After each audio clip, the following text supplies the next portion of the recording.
बातें बातें इतनी प्रभावित कर रही थी कि वहां तक भी सुनाई दिया और हम यहाँ आ गए।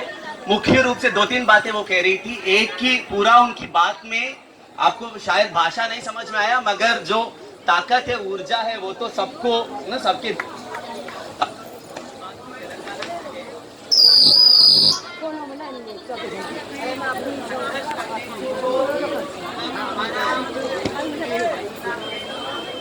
माइक नहीं आता।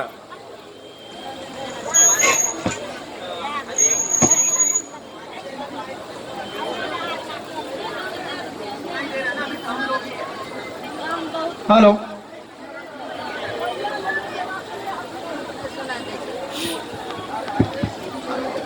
नहीं तो वो कह रही थी कि हमारे खून पसीने में हर एक बूंद में संघर्ष है।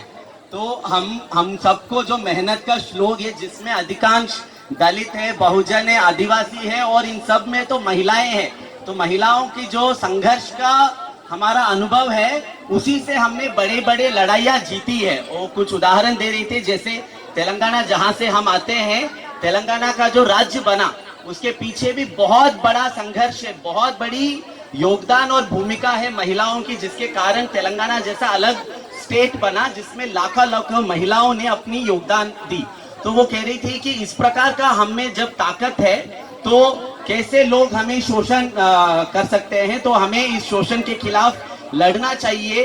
वो बहुत बातें बता रही थी कि जैसे नरेगा में कह रही थी कि पहली बार ऐसा है कि आदमी और महिला में कोई फर्क नहीं होना चाहिए और सबको समान वेतन मिलना चाहिए। बहुत सारे ऐसा काम हम देखते हैं कि महिलाओं को कम पैसा मिलता है, मगर अभी हम देख रहे हैं कि एनआरईजीए में भी 100 दिन से भी कम काम कई जगह पर मिल रहा है।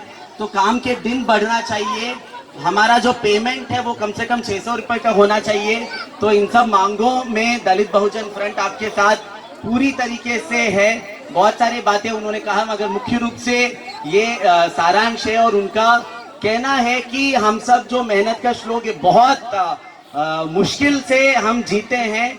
रोटी कपड़ा मकान के लिए भी आज तक हमारी मतलब जो बुनियादी चीजों के लिए हम लोग अभी भी लड़ रहे हैं, इससे आगे कहाँ बात जा पा रही है। तो हमें रोटी कपड़ा मकान के लिए तो लड़ना ही है, मगर साथ साथ हर इंसान इज्जत से जिए, उसके लिए भी हमें अपने संघर्ष को और तीखा करना चाहिए और सबको मिलकर इकट्ठा होकर लड़ना चाहिए। और उन्होंने तेलंगाना दलित बहुजन फ्रंट से जय भीम कहा।